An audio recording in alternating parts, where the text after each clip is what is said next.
انت عايش مع اهلك ومش قادر تعيش حياة طبيعية، عايش معاهم في البيت اللي ممكن ما تكونش بتدفع فيه حاجة بس بتدفع بداله راحتك النفسية، وازاي الامراض اللي بتجيلنا ممكن تكون بتيجي بسببهم اذا كان نفسيا او جسديا.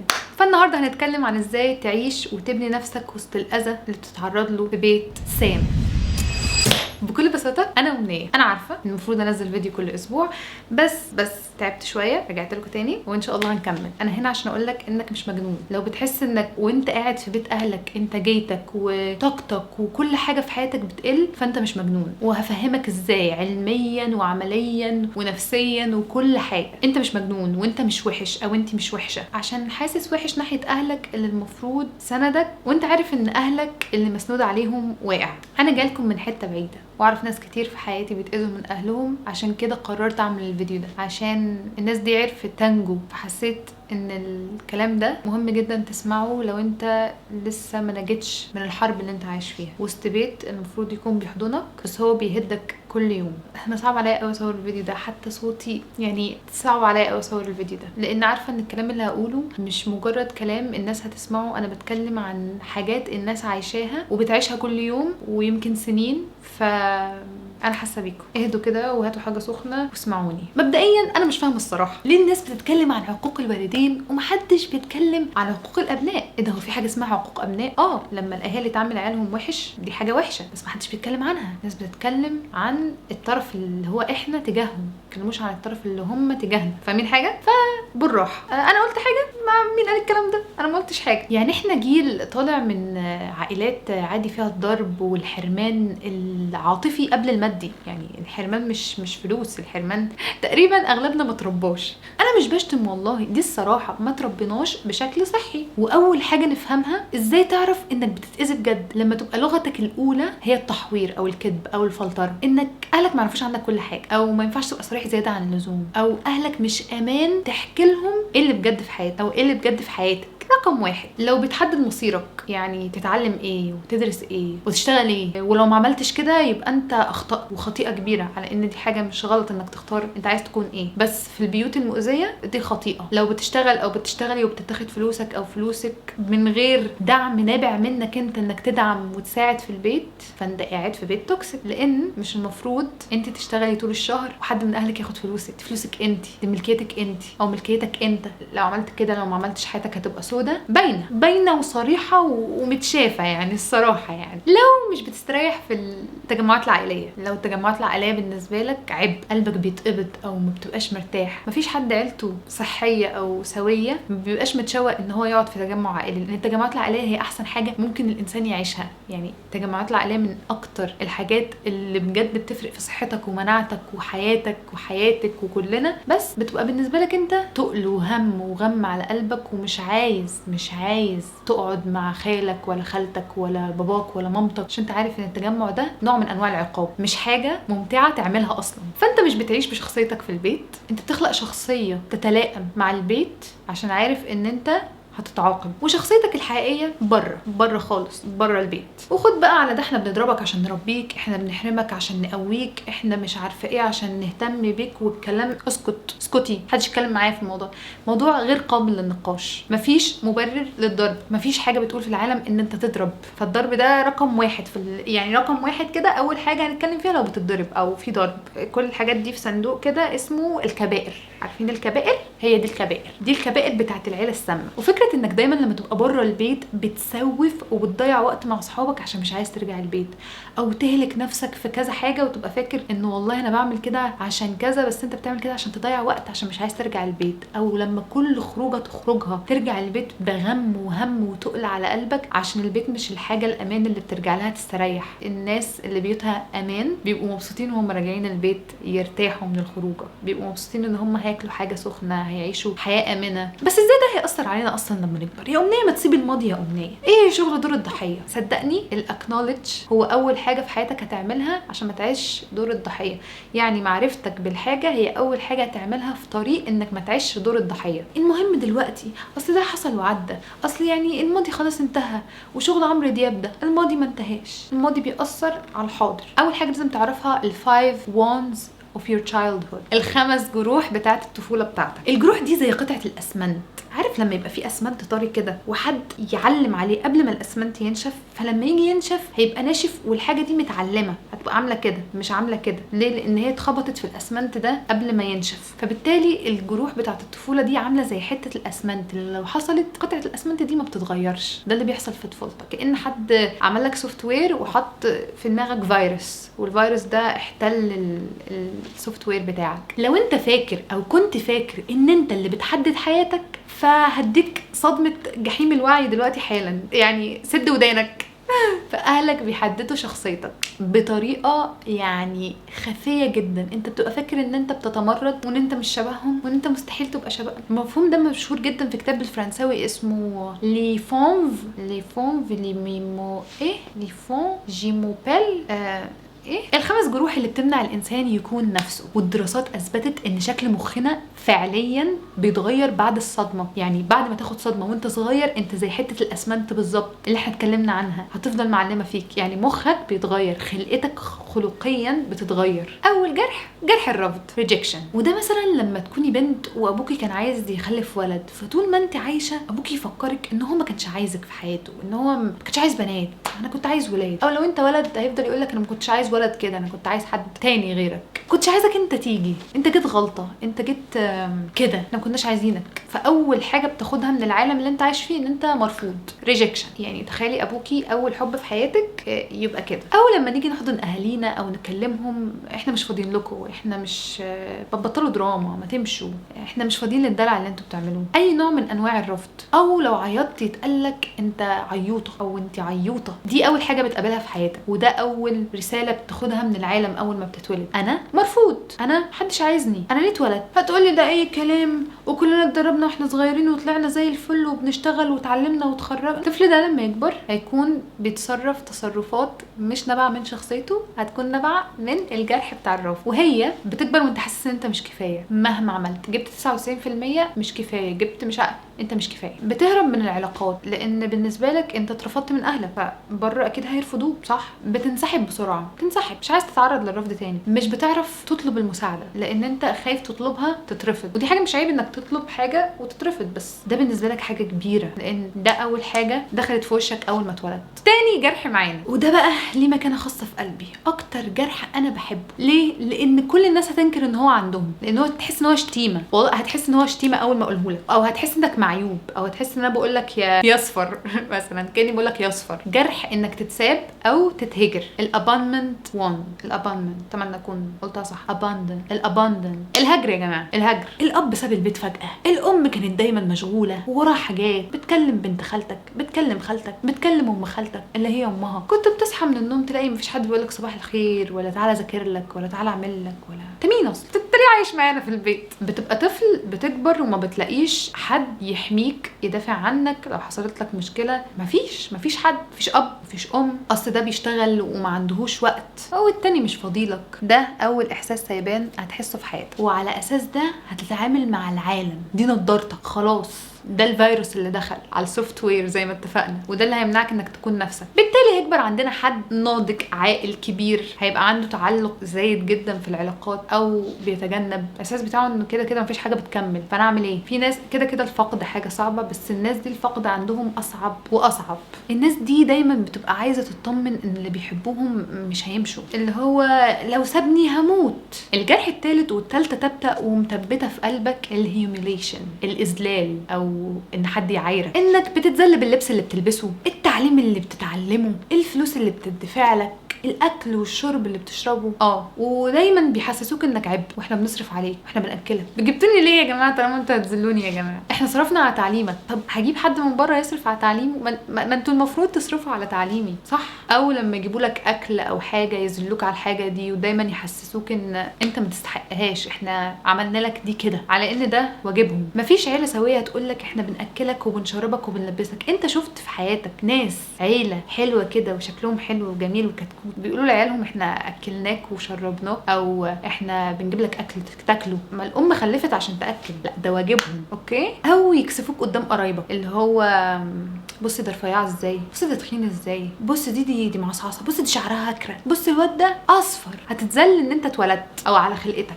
تتذل على كل حاجه فيك، وبتتخذل من اقرب ناس ليك. النتيجه ايه؟ النتيجه ان انت هتطلع عندك مشاكل مع جسمك. دي حاجه حزينه قوي، انك جسمك هو البيت بتاعك اللي هو ربنا خلقه لك وكرمك بيه، فانت بتكبر بتبقى كارهه، بتبقى كاره خلقتك، مش عشان هي وحشه، عشان انت كرهوك فيها. ازمه الهويه انك ما تعرفش انت مين، وما تحبش شعرك ولا وزنك، ولو رفيع ترفع نفسك زياده، ولو تخين تكره جسمك. عالم تحس نفسك عار على اي اوضه بتدخلها، وعار على اي مكان انت فيه بتكون نفسك الحقيقيه. لازم تبقى حد تاني عشان تتقبل، عشان دي اول حاجه اتقبلت بيها، انك لازم تخلق شخصيه تانية. جرح الاذلال بيطلع لنا للاسف حد بيهتم براي الناس جدا، بيسال الناس بتفكر فيا ازاي قبل ما يسال انا حاسس بايه. هو ده اللي اتعلمه، انا اقل عشان اهلي عرفوني ان انا اقل، انا مستحقش الاكل والشرب، انا مستحقش اللبس، انا مستحقش التعليم، انا خلقتي مش احسن حاجه. من الاخر كده هتطلع بيبل بليزر. الناس اهم حاجه تبقى راضيه، راي الناس فيا اهم، مش مهم انا حاسس بايه، ويبقى فاكر طول حياته ان ده هو او ان دي انا، بس هو في الحقيقه افكار المجتمع عنه اللي هتبقى بيرفكت، بس هو عمره مختار يبقى نفسه. وتقولوا لي بقى ان الماضي ما بيأثرش على الحاضر، اقول لك بص على الفايف وانز اوف تشايلد هود. قابل بقى يا صاحب اضطرابات اكل، لان اللي في بيتك ذلوك، فاللي بره هيعملوا فيك ايه؟ اللي بره هيعملوا فيك ايه؟ الجرح الرابع ده بقى جرح الخيانه. الاحساس انك اتخدعت. مثلا انت دلوقتي بتثق في عيلتك قوي، تثق في اي حد في العيله، اخ واخت اب وام، اي حد، وعدوك بحاجه ما حصلتش. هنجيب لك الحاجه الفلانيه، هنشترك لك في الرياضه الفلانيه، ما حصلتش. حد بيقول لك انا بحبك ومش عارفه ايه، يتحرش بيك او بيكي، فتكبر حاسس بالخيانه من الناس اللي المفروض هم دول اللي بيحموك وهم دول اهلك. ان انت قلت سرك لمامتك ومامتك راحت قالت سرك ده لخالتك. في مجتمعاتنا دي حاجه عاديه، لكن هي بتترجم في مخ الطفل انه انا مش في امان، انا لو قلت حاجه هتفضح. عيلتك اللي المفروض بتكون بتحميك بيخونوك عشان تبقى انت كونتنت، تبقى انت محتوى للقعدات العائليه، ان هم يتريقوا عليك، يتكلموا عليك، يمسكوا فيك. ده بيطلع لنا حد صعب يثق في العالم، صعب يثق في اللي حواليه، مستني ازاي الناس هتاذيه. الجرح الاخير عشان ايه انا خليته في الاخر، عشان دي الكريزه اللي فوق التورته. هتعمل لي سبسكرايب ولايك وتفعل الجرس عشان حياتك تبقى احسن. جرح الظلم او الانجستس، ان اهلك بيحبوا اخ او اخت اكتر منك، وانت ابن البطه السوداء، انت دايما اللي مش بتجيب لك حاجه، انت دايما ان في حد مدلع في البيت وحد تاني لازم يشقى ويقتل نفسه عشان ياخد ابسط حقوقه. اتعاقبت على حاجه ما عملتهاش، كان لازم تكون دايما الاول عشان تحبك ماما او بابا، كان لازم تقدم حاجه عشان تاخد حاجه. في شرط مستحيل تتقبل لو انت مش احسن حاجه، لو انت عادي احنا مش بنحبك. اي تعبير عن مشاعرك كان بيبقى دلع او قله ادب، في مقابل بقى ايه ان في حد بيعمل نفس الحاجات دي وبيتحضن وبيتم مراعاته وانت ابن البطه السوداء. في حاجه علميه مضحكه جدا بتقولك ايه، بتقولك ان ابن البطه السوداء ده بيبقى اكتر حد شبه الاب والام فبيكرهوه، او اكتر حد بيفكرهم بنسخه منهم بيكرهوها، فعشان كده بيعاملوه بطريقه وحشه. يعني هو تكنيكلي الموضوع مش فيك، انت مش ابن البطه السوداء، انت البطه السوداء نفسها شايفاك بطه سوداء فهي متنرفزه، ودي مشكله بطابيط ملناش دعوه بيها. يعني ولو انت بنت الموضوع بيبقى اسوأ وظلم، ومن اول ما بتتولد بيتعمل لك سور كده على كل حاجه. الانسان بيتولد بفطره سليمه، العائلات السامه بيدخلوا فيروسات، الفيروسات دي ما بتخلكش بني ادم زي ما خلقك ربنا، بتبقى نتاج تشوه من الاخر، بتبقى مشوه. انا خلفت الطفل المشوه. زي ما اتقالت لك وانت طفل تفضل تكلم نفسك بصوتهم وانت كبير. بتتخنق من الضعف الانساني. يعني اسوأ ظروف للناس اللي بتعدي على قسوه او انجستس ان هم بيكبروا مش راضيين ان هم يبقوا ضعفاء، مش راضيين ان هم يمرضوا، مش راضيين ان هم يجي لهم البرد العادي اللي الناس لما بيجي لهم بيرتاحوا، بيحسوا دايما ان هم لا انا ما ينفعش ابقى ضعيف، انا ما ينفعش ابقى عيان، انا ما ينفعش اضعف، ما ينفعش اعيط، ما ينفعش اقول ان انا تعبان. ما بترضاش ترتاح، والراحه دايما شعور بالذنب. ده يتزرع في مخك طول الوقت ان انت لا تستحق الراحه، او راحتك دي معناها ان انت بتضيع نفسك. انا جامد ومش محتاج رحمه حتى من نفسي، انا مش محتاج ارحم نفسي، جلد بس. هل بقى الجروح دي بتسبب امراض جسديه؟ ايوه بتسبب امراض جسديه. كل جرح منهم بيسبب لود جامد على الجسم. احنا بنبقى اطفال مش فاهمين ايه الضغط ده، ايه الضغط ده، ايه الضغط ده، بيخلق عندنا امراض مزمنه، يعني اضطرابات في النوم، ضعف في المناعه، امراض جلديه، اكزيما، مش عارفه ايه، اي امراض جلديه، صداع طول الوقت، صداع مزمن، التهابات مزمنه، التهابات دايما عندك حساسيه بتكح، مش عارف تتنفس، امراض جسديه زي القولون العصبي، روماتويد. كل الحاجات دي بتتفعل بس اول ما تبقى قلقان، اول ما تتوتر، واول ما تحس انك في حرب ولازم تنجو على طول هتعيا. نص الشعب عنده اكزيما وقولون عصبي. الجسم بيفكر مكانك لو دماغك ما ادكش الحق انك تحس، فلو انت ما قلتش اللي انت عايز تقوله جسمك هيقوله بلغه الامراض. انت فاهم حاجه؟ تفهمين عمق اللي انتوا فيه؟ اتمنى تكون فاهم دلوقتي يعني ايه عيلتك سامين وازاي بيأثروا على شخصيتك. لو لسه مش مقتنع فانت لسه ما سمعتش عن الديسفانكشنال فاميلي. ايه يا بنتي يا امنيه الديسفانكشنال فاميلي دي؟ يا سيدي دي ورقه بحثيه، ورقه بحثيه بتقول ان العيله ما بيربوش ابناء، ان العيله بيربوا ادوار كاننا على المسرح. ازاي الادوار دي بتتعمل؟ ترجمه الديسفانكشنال فاميلي اسمها العيله المختله.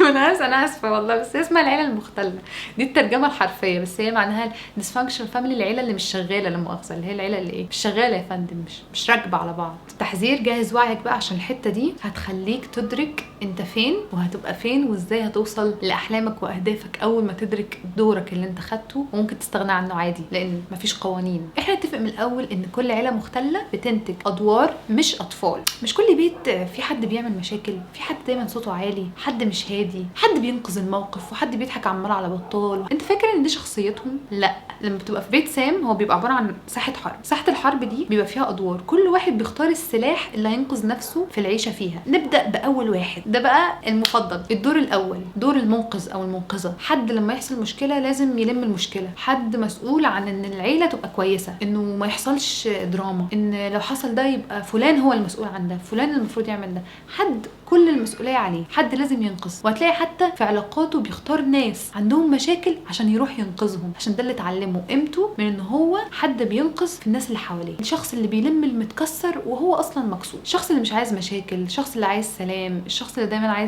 عايز صوره العيله المثاليه اللي في مخه على عيله مختله. هو اسمه الشيال، هو الشيال. حتى بيختار نوع معين عشان دايما يفضل يشيل، عشان هو ما بيحسش بقيمته غير لما يشيل. الشخصيه الثانيه في البيت المختل كبش الفدا، الشخص اللي بيترمي عليه كل حاجه، ابن البطه السوداء. البطه السوداء اللي اتكلمنا عنها في الخمس جروح، الشخص اللي بيتلام حتى لو ما عملش حاجه، ابن البطه السوداء. واحد بيبقى قاعد في حاله كل المشاكل تيجي عليه. يعني الشخص ده لو هيقول جمله بتقول ان انا كنت دايما الغلطان حتى لو ما كنتش هناك، انت اكيد السبب في المشكله حتى لو انت مش قاعد في البيت، لو حصلت مشكله انت المشكله. الشخصيه الثالثه دي بالنسبه لي حزينه قوي، هبدا اعيط وانا بتكلم عنها، واتوقع اغلبنا بيختارها. الشخص اللي اختفى بدري، الطفل الصامت. ناس كتير فاكره ان الطفل ده بارد ومش بيتاثر بمشاكل البيت، على ان دي الطريقه اللي بيحمي بيها نفسه في بيت كله ناس بتعلي صوتها، ناس بتصرخ، ناس بتتخانق بالايد قبل البق. هو دايما بيقول لنفسه انه كنت دايما موجود بس ما حدش لاحظ، قاعد في اوضته بيرسم، بيهرب، بيسكرول، المهم ما بيبقاش موجود،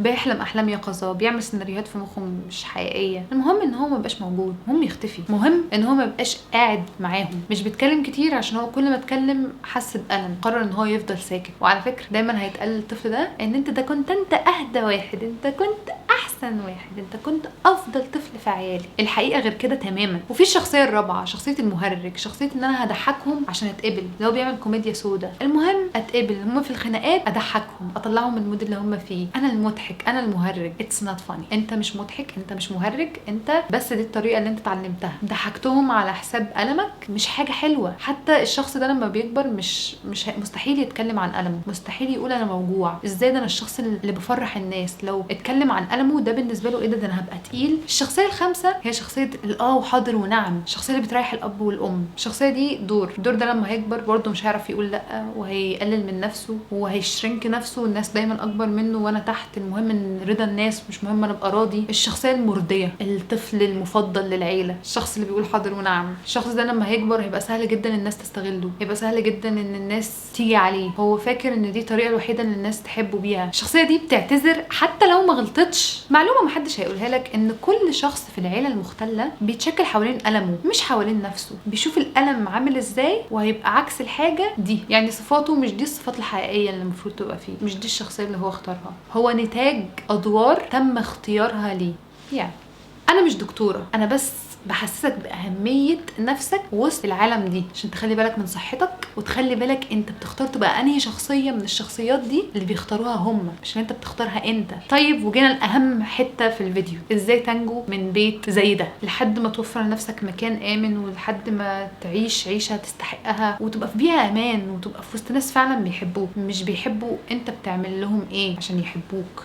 بص كنت قريت من فتره كده جمله مكتوبه مش عارفه مين اللي كتبها، بتقولك ما تستناش التعبان يجي يصالحك ان هو لدغك، يعني ما تستناش التعبان اللي حط فيك سم ان هو يجي يقولك انا اسف. روح يا حبيبي هات الترياق، روح يا حبيبي هات الدواء، هات التريتمنت، اشفي نفسك. بس عمر ما التعبان هيجي يقولك انا اسف انا بعتذر لك. هو عمر ما التعبان يجي يعتذر لك، لان هو التعبان وظيفته ان هو يلدغ، هو سام، هو هيلدغك، ومهما عملت له هو مش هيبطل يلدغ لان دي وظيفته. بص هو في الاول وفي الاخر اهلك، يعني اخرك تحمي نفسك من اذيته، بس طول عمرك تحترمهم. دي نقطة مهمة جدا، احترامك ليهم ده بيعكس انت مين. تعامل باللي انت عايز تبقاه مش باللي هم عملوه، انت كده بتبقى نسخة منهم. كل القصص بتاعت الانبياء مهما كانت اهاليهم عاملين ازاي كفر يا عم، حتى لو كفر كانوا بيتعاملوا باحترام. اخرنا نحمي نفسنا، نقل ادبنا لا مش هتلاقي في القناة دي ان انا اقول لك انك تعامل اهلك وحش، ما تعاملش اهلك وحش، احمي نفسك بس من الوحش اللي فيهم. احنا مش هنا بنهزر، اوكي؟ نيجي ليك انت بقى، كفايه بقى كلام عنهم، كفايه كلام عنهم بقى، انساه. ما ترضاش الاذى لنفسك، حط حدود، ولو ما عرفتش تحط حدود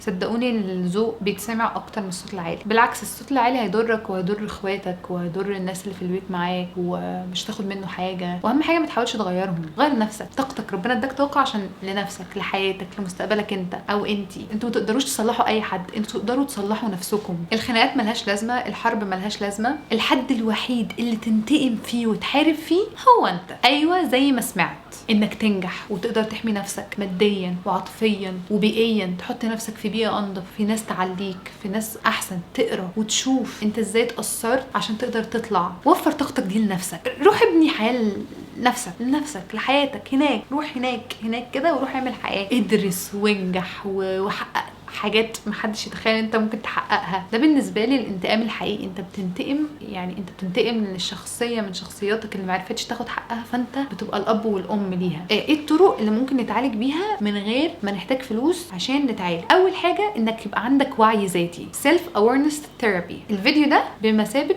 self awareness therapy. انت مع نفسك اتعلمت وبقى عندك وعي، فهتقدر تساعد نفسك. ازاي؟ بالجورنال. تقعد كده تجيب ورقه وقلم او نوتة التليفون وتمسح اللي تكتبه. الكتابه بتفصلك وبتوريك العالم الحقيقي الداخلي بتاعك على الورق، يعني بتطلع العالم اللي جواك على الورق، وبتختار بقى وانت بتكتب وبتشوف وبتحدد، وبتقدر تعالج نفسك. كل ما بتكتب وتقرا عن نفسك اكتر، كل ما هتقدر تعالج نفسك اكتر. انا حد من الناس اللي بيكتبوا حتى لو مش مستنيه اعالج حاجه معينه. انا دايما بكتب لان ده بيخليني احسن في الشغل واحسن في حياتي واحسن في دراستي. الكتابه مش حاجه رفاهيه، الكتابه بتفصل ما بين افكارك ونفسك وروحك وجسمك، وبتعمل كده شعور حلو قوي. طب نكتب ازاي؟ نقول ايه؟ نكتب ايه؟ لو مش هتعرف خالص روح كلم شات جي بي تي او افتح بنترست، روح كلمهم، هتلاقي اسئله الحاجات دي جاوب عليها، هتعرف نفسك اكتر، فهتعرف انت مين بالظبط، فهتعرف تعالج نفسك. وبالتالي انت مش محتاج ثيرابي طول ما انت مش معاك فلوس. اول ما يبقى معاك فلوس اوعدك لازم تروح، احنا اتفقنا لازم اساسي، احنا ما بنهزرش. قول لشات جي بي تي اديني اسئله للوعي الذاتي، اديني اسئله اعرف نفسي اكتر. قول له انا مجروح من كذا كلمني عن كذا، هديك اسئله، هديك شادو وورد، هديك حاجات عميقه، هديك طرق علاجيه بيستخدموها الناس البروفيشنال عشان تساعد نفسك بيها بطريقه مجانيه جدا. هي هتكون اسئله تقيله بس هتعرف نفسك منها، فتقبل التقل بتاع الاسئله دي. تاني حاجه الانترنال فاميلي سيستم، الاي اف سي. بصوا انا ما اتعمقتش قوي في الموضوع ده، بس هي حاجه فاني قوي، تقدر تتعلمه اونلاين، تقدر تاخد عنه كورسات. هي طريقه العلاج دي طريقه بتحسسك انك مش عدو نفسك، هي طريقه بتخليك تتعرف على كل جوانب نفسك، ان هم مش اعدائك. انت بتروح تكتشف كل شخصيه من شخصياتك، زي مثلا ايه، رجال الاطفاء اللي جواك، اللي هو لما بيحصل مشكله ايه الشخصيه اللي بتطلع مني، لما كذا بيحصل ايه مني، فبيبقى عندك فضول، فبتخش تعرف انت شخصياتك دي جت منين، فبتعرف تعالج نفسك. فاهم حاجه؟ والحاجه الثالثه ودي مهمه جدا، ريبيرنتنج، اعاده تربيه نفسك. الريبيرنتنج انت بتعمله لما ما تلاقيش اب وام يقول لك الصح والغلط فين، لما ما بتلاقيش حد يقول لك ما تعملش كده، اعمل كده، اتعلم ده، ما تعلمش ده. انت بتبقى الاب والام لنفسك، وده مثبت علميا ان هو من احسن الحاجات اللي بتتعافى بيها او وانك تتعالج بعمق. علماء النفس عرفوا انك لما بتلعب دور الاب والام او لما تكلم نفسك بدورهم انت بتعالج حاجه جواك، الحاجه دي ما اتخذتش منهم بس انت بتقدر تعملها لنفسك. يعني ببساطه كل حاجه تمنيتها منهم في يوم من الايام اديها لنفسك كل يوم شويه صغننين. يعني مثلا كنت عايز تتسمع، اسمع نفسك. في ناس مش كويسين انت دلوقتي متصاحب معاهم، تخيل نفسك طفله، هل هتسمح للطفل ده او الطفله دي يبقوا صحاب مع الناس دول؟ لا، انت دلوقتي مش في عين الاهل، انت دلوقتي في عين نفسك. فانت الاب والام لنفسك اللي تقول لك اعمل حدود، ما تعملش حدود، خد بالك من نفسك. خصوصا ان في ناس بيبقوا فقدوا حد من اهلهم، فالري بيرنتنج دي من احسن الحاجات اللي تحسسهم بوجود حد منهم. لما بتغلط ما بتلاقيش حد يسامحك منهم، خليك انت الاب والام اللي بيسامحوا ابنهم لما بيغلط وبيدوهم فرص تانية. تبقى الحضن، تبقى الحنيه، تبقى المكافاه، تبقى الحمايه، تبقى الدعم المادي والعاطفي، تبقى كل حاجه لنفسك. هي حاجه تخليك تصعب عليك نفسك وانت بتعملها، بس مع مرور الوقت هتشكر نفسك ان انت عوضت نفسك الطريقه اللي تستحقها. تالت حاجه رابع حاجه مش عارف، تنظيم الجهاز العصبي. النيرفس سيستم بتاعنا بيبقى دايما حاسس ان هو عايش في حرب، فبالتالي بيجيب لنا امراض، فبالتالي بيحسسنا ان احنا بنسوف او بنعمل حاجات غلط وما بنعيش الحياه اللي احنا بنحلم بيها. من الاخر كده خش اقرا عن ان ازاي اريح الجهاز العصبي. من الاخر كده ازاي how to regulate your nervous system. regulation ان انت اعاده تاهيل، لا مؤاخذه. تمارين تنفس بقى، جراوندنج، يوجا، بيلاتس، ماتشا الحاجات دي فعلا بتفرق. يعني مثلا لو انت مش مقتنع بموضوع التنفس، انا هقول لك حاجه بسيطه قوي ان موضوع التنفس ده ازاي بيساعدنا. انت لما بتجري بتنهج اللي هو كده، لما بتيجي تتنفس بتقول لجسمك، حتى لو انت عارف ان انت في امان، بتقول لجسمك ان انا في امان وانت بتتنفس. لان مفيش حد في حاله خطر او في حرب بيتنفس كده، بيتنفس اللي هو مفيش حد، فجسمك بيبدا يترجم ايه ده احنا في امان، ده احنا كويسين، احنا كويسين. واحده واحده هتلاقي نفسك اهدى. يعني واحده واحده هتلاقي نفسك بتقلق اقل من كل الحاجات. يعني لو الحاجات العاديه كانت بتقلقك قوي، حاجات هتبدا تقل قلقها. اقسم بالله ده احسن من مليون مضاد اكتئاب. اتعلم بس الطريقه دي وهتبقى زي الفل. اعمل حاجات ببلاش، يعني امشي، اكتب. الكتابه من نوع من انواع النيرفس سيستم ريجوليشن. تنفس، استحمى، مش قصدي حاجه بس استحمى بميه دافيه، ده بيهدينا. الميه الساقعه بتوتر شويه، فالميه الدافيه بتهدي شويتين 3. استحمى. انك تلمس حاجه ناعمه. لو انت مثلا لما بتنام على ملايه معينه بتحبها بتخليك تنام احسن، روح هات الملايه دي افرشها ونام عليها. واهم حاجه طبعا انك تبقى عندك علاقه بربنا. يعني دايما تحس ان انت جزء من حاجه اكبر، دايما تايدنتيفاي نفسك ان انت جزء من حاجه اكبر، ان انت مش لوحدك في العالم ده، ان انت اهو وربنا لله المثل الاعلى، يعني ان هو محاوطك. يعني فده بيحسسك ان انت اقل وحده، اقل وحشه، اقل كل حاجه. اي حاجه هتحسها هتبقى اقل لما تحس ان انت ليك ظهر ومسنود، حتى لو على البشر مش مسنود. هتحس ان انت ربنا God got my back اللي هو ربنا في ظهري، ربنا معايا، ربنا سندي، مهما حصل ربنا هينجينا، ربنا هيصلح الموضوع، وانام مرتاح بقى، اللي هو انام مرتاح. وده بيجي مع الوقت وبيجي مع الاستمراريه وبيجي مع تدريبات كتير قوي. مش مجرد انك تصحى الصبح تقول انا النهارده هبقى مؤمن جدا. يعني ما بتحصلش كده، عمرها ما هتحصل كده. بعد ما فهمت كل ده انت محتاج تختار انت هتعمل ايه في حياتك. يعني اختار بجد هتعمل ايه في حياتك. اختار شغلانه تجيب لك فلوس تطلعك من اللي انت فيه. ان شاء الله لو معاك 200 جنيه محوشهم، اتعلمت بيهم كورس على يوديمي، اي حاجه حاول كل يوم، ما توقفش، اعمل كل حاجه، قدم في منح، اسحلوا نفسكم، المهم تبقوا حاجه. اصل عيب قوي لما ربنا يختاركم تتحطوا في بيئه زي دي وما تطلعوش ابطال. انا بفضل ان انتوا لو اتولدتوا في مكان زي ده تطلعوا احسن حاجه. ليه؟ لانه مش اوبشن انكم تفشلوا، مش اوبشن انك تفشل. اوعى تحط في دماغك ان عادي انك ما تحاولش. انت العادي انك بتحاول وبتعلي على نفسك. علي على نفسك لدرجه ان انت تقول ايه ده، هو انا ممكن اعمل ده. خلي نفسك وانت بتحط اهدافك اللي هو انا ممكن اوصل لهناك. ممكن عادي. تحتاج انت تتغير، مش هتغير اهلك، انت تتغير وهتعمل لنفسك كل حاجه انت ما خدتهاش في البيت ده. ليه؟ عشان ده الاوبشن الوحيد، مفيش اوبشنز تاني، مفيش فشل. فكره انك اتفرجت على الفيديو ده لحد دلوقتي ده معناه ان انت حد مختار بشكل واعي ان انت جيت الدنيا دي ومش هتفشل. الفشل مش اوبشن في حياتك، انت مش هتفشل. بس مفيش حاجه بتحصل في الدنيا صدفه. تم اختيارك انك تعيش في البيئه دي، ان دول يبقوا اهلك، ان دول ده اللي يحصل لك، ان الصدمه دي هي اللي تحصل لك. انك صدقني لو مش مكتوب لك انك تعيش الحاجات دي كلها مش هتعيشها. انت مكتوب لك، مقسوم لك انك تبقى هنا. اعمل امان داخلي لنفسك، اعمل صحاب. لو مفيش صحاب صاحب نفسك عادي جدا جدا. ساعات احنا مش بنبقى فشل عشان ما عندناش صحاب، ساعات احنا ما بنبقاش في مرحله مفيش ناس يبقوا معانا على الخط، فبناخد وقت عشان نعمل صحاب. لو مش معاك فلوس والحل الوحيد قدامك التعليم، اتعلم قوي، حتى لو تعليم حكومي. حتى تستهونش بمدرستك. مش لازم تبقى مدرسه 3 حروف عشان تبقى احسن حد في الدنيا، عادي عادي جدا. انا طول حياتي كان تعليمي حكومي، وقدرت ادرس حاجات واتعلم حاجات توصلني المرحله اللي انا فيها دلوقتي. وتجنب اي دراما ونقاشات. الحل كمان انك عشان تحافظ على نفسك، مش بس تحمي نفسك، انك تتجنب النقاشات، تجنب تبرر نفسك لاهلك. رقم 1 في حياتك، انت مش هتخش في دراما. الحاجه هتفيدني هتدخل فيها، لو مش هتفيدني مش هتدخل فيها، بس موضوع منتهي. تجنب كل انواع الاسترس اللي ممكن اهلك يعملوه عليك مهما كان، حتى لو الاسترس ده حاجه تافهه. ابعد. ركز ركز ركز ركز على الحاجه اللي انت فعلا عايز تعملها وتحققها في حياتك، والرساله اللي ربنا خلقها فيك. الحاجه اللي انت كل يوم بتصحى الصبح بتقول انا اتخلقت عشان اعمل ده، انا مش عايش ده بس انا اتخلقت عشان اعمل ده وهعمله. مش هنتناقش في الموضوع، انت كده كده هتعمله. طالما ربنا حط في دماغك دي رسالتك هتعمله، ولو مش عارف هتدور وهتلاقي وهتعملها. وما يبقاش عندك امل في اهلك. يعني مش قصدي حاجه وحشه، بس ده الامل وده مقص. اقطع الامل. ليه اقطع الامل؟ لان انت طول الوقت لو مستني منهم ان هم يتغيروا ويبقوا احسن ويعوضوك، اقعد على جنب بقى. امسح الفيديو ده من تليفونك، ما تتفرجش عليا تاني. ما تحطش املك الوحيد في نفسك، املك الوحيد في ربنا، املك الوحيد في مستقبلك، امل الوحيد اللي في حياتك مراتك مثلا.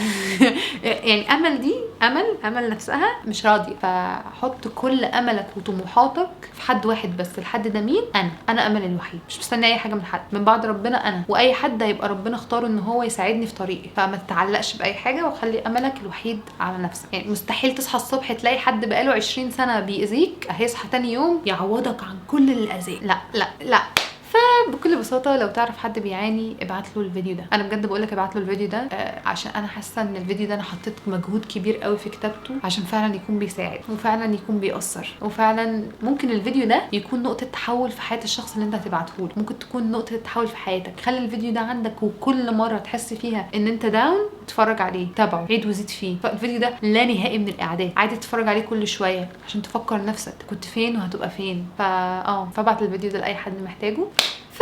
فرسالتي من الفيديو ده، انا عايزاك تطلع من الفيديو ده ناجي، مش ضحيه. انت مش ضحيه، حتى لو كنت ضحيه فانت مش ضحيه. اوكي؟ انت مش ضحيه. انا عايزاكم تنجوا من الحرب. عارفين لما بنبص على حد نجا من حرب حقيقيه بنبص عليه نظره فخر، اللي هو ايه ده نجا من حرب، ده عاش في حرب ونجا منها. انا عايزه يعني تبص لنفسك نفس النظره دي. انا نجيت من الحرب، انا رغم كل ده عملت حياه، وصلت لهنا، رحت هناك، كونت شخصيه حقيقيه لنفسي. شرف النجاه كبير قوي. يعني لما تيجي تعرف نفسك تقول انا طلعت من ده وبقيت انسان محترم، احسن بكتير من انك تعرف نفسك تقول الظروف كده بقى وخلاص بقى، ودي حياتي بقى، وده القدر، ودي الدنيا، وده اللي ربنا عايزه. لا، ربنا مش عايز كده. ربنا عمره ما يعوز لحد ان هو يعاني. ربنا بيأهلنا، بيعمل اعداد لينا، بس عمره ما يبقى عايز ان حد يفشل او حد يبقى طول الوقت عايش في حرب. البشر عايزين ده، ربنا مش عايز ده. بس انت مهمتك ايه؟ مهمتك ان انت تنجو بنفسك وبافكارك وبقلبك وبنفسيتك. يا رب لو حد بيدور على الطريق يبقى الفيديو ده طريق من الطرق اللي هو بيدور عليها. بس كل قصه كان ليها نهايه. النهايه دي انت اللي بتكتبها لنفسك. انت اللي بتكتبها لنفسك عن طريق افعالك اللي بتعملها كل يوم. انك بتثبت لنفسك، تصحى الصبح كده،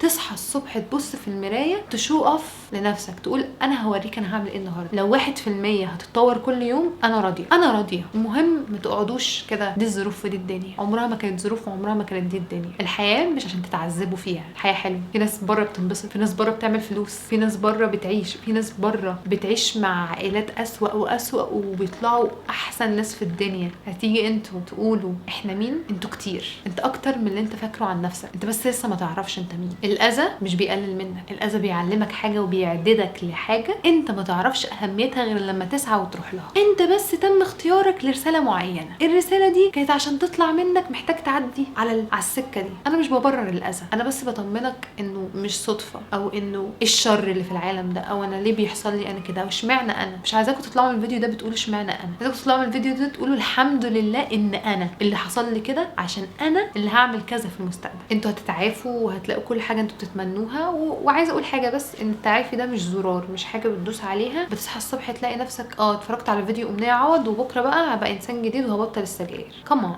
ده لايف ستايل زي الجيم كده، يوم تبطل ويوم تعمله، يوم تروح ويوم تاكل صحي ويوم تلخبط، يوم مش عارفه ايه، لحد ما تنتظم تنتظم تنتظم وتبقى حد صحي. ولو حاسس ان طالما ما خدتش الحب من اهلك مش هتلاقيه بره، فانا بحبكم. انا بحبكم والله حب غير مشروط. انا ما شفتكمش ولا مره، بس انا فكره ان في حد بيتفرج على الفيديو ده عشان عايز يخلي حياته احسن. انت في التيم بتاعي، انت في التيم بتاعي، انت عايز حياتك تبقى احسن، انت جزء من رسالتي. انت فاهم.